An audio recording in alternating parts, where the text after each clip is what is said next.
El cómic estaba en todas partes.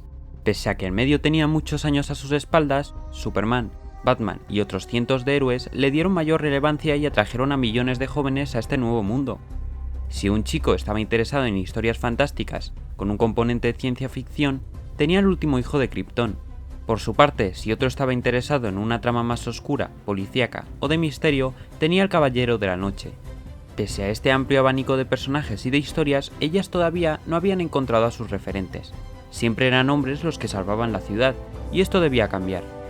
Es así, y cuando el mundo más la necesitaba, que los lectores conocieron a Wonder Woman, la primera superheroína.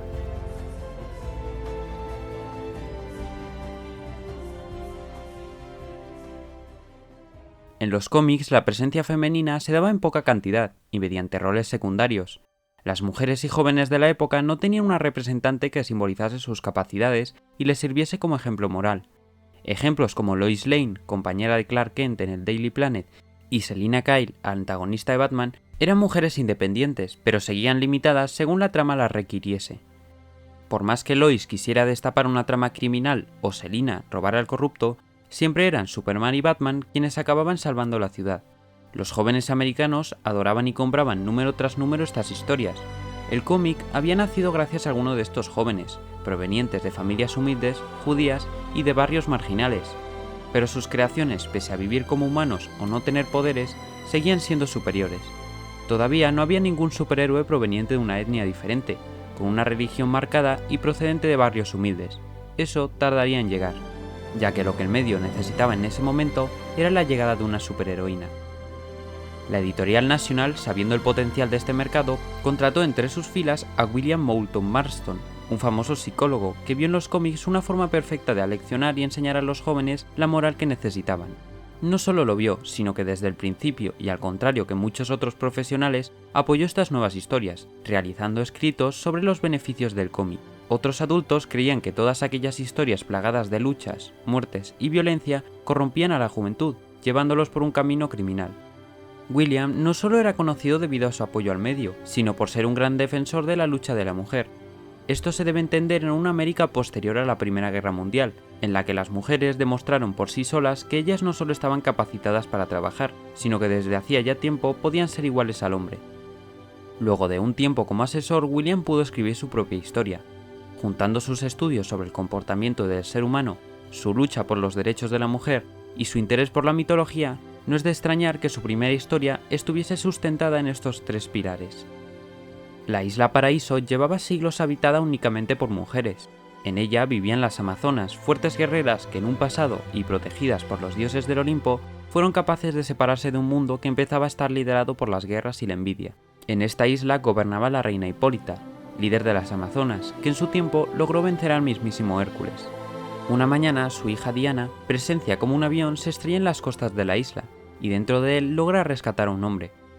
La reina Hipólita, tras descubrir la noticia, le muestra a una enamorada Diana la historia de este hombre, conociendo que es un piloto que, escapando del enemigo, acabó cayendo accidentalmente en su isla.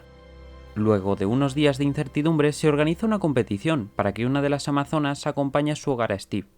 Una de estas amazonas, que ocultaba su identidad tras un antifaz, logra ser más fuerte y rápida que las demás, y será al recibir su premio que revelará su identidad. La reina Hipólita concede a su propia hija, Diana, la oportunidad de acompañar a Steve Trevor a América.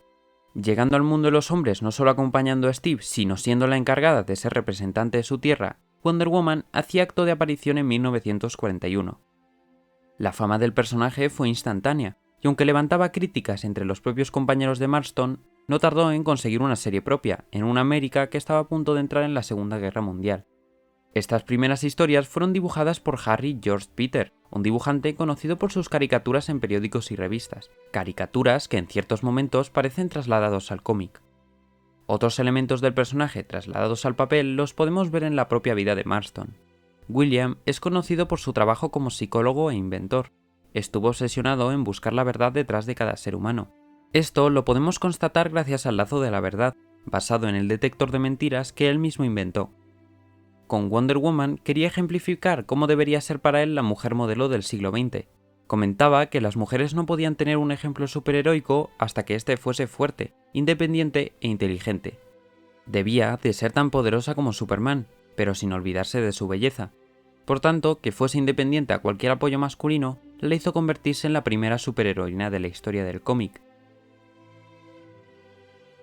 Marston no solo era controversial por sus opiniones, sino también por su estilo de vida. El psicólogo estaba casado con Elizabeth Holloway, pero además mantenía una relación con Olive Byrne.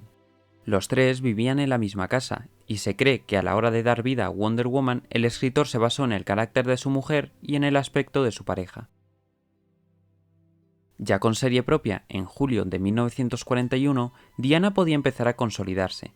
Si Peters y Marston habían conseguido darle un sólido, pero a la vez que atrayente trasfondo a su heroína, había que empezar a crear nuevos aspectos del personaje.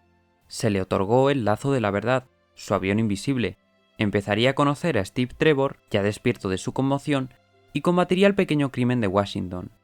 Para evitar a la prensa que ya empezaba a escribir sobre ella, crearía su identidad como Diana, una enfermera más en el hospital donde estaba internado Steve. La situación del mundo no era ajena a los cómics. El bombardeo de Pearl Harbor por el Imperio japonés había hecho que Estados Unidos declarase la guerra a la potencia oriental, hecho que provocó la entrada de América en la Segunda Guerra Mundial al combatir también contra los alemanes en Europa. Wonder Woman, al ser representante del espíritu americano, empezó a luchar contra pequeños grupos de agentes nazis, que tenían como objetivo la cabeza de su querido Steve. Al igual que harían números más tarde sus compañeros de editorial, Wonder Woman combatiría la guerra desde América, en su caso contra Ares, el dios de la guerra que intentaba evitar que la mujer tuviese cada vez más peso en la sociedad moderna, ya que esto acabaría con las guerras que le daban su poder. Las ventas subían número tras número, lo que elevó a la Amazona, junto con Superman y Batman, a convertirse en la imagen de la editorial DC. Estos tres héroes fueron los representantes durante toda una década del cómic de superhéroes, lo que propició numerosos encuentros entre ellos y una popularidad que, pese a la condición del cómic en los años de la posguerra, se mantiene hasta día de hoy. Wonder Woman se convirtió en la primera de muchas heroínas que llegaron años más tarde al medio. Mujeres como Power Girl, la Mujer Invisible, Jean Grey, la Viuda Negra, la Avispa, la Capitana Marvel.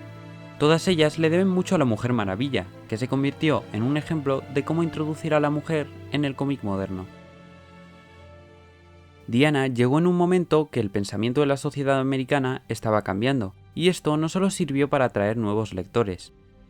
Gracias a Marston, muchas de las mujeres del mundo que ya empezaban a aprender que eran capaces de ser iguales a los hombres, tuviesen el valor y la motivación de trabajar, estudiar o salir del molde que la sociedad tenía preparada para ellas. Wonder Woman, sin lugar a dudas, se convirtió en la primera superheroína, tanto dentro de las páginas para sus lectoras como fuera de ellas para las millones de mujeres que empezaban a conocerla.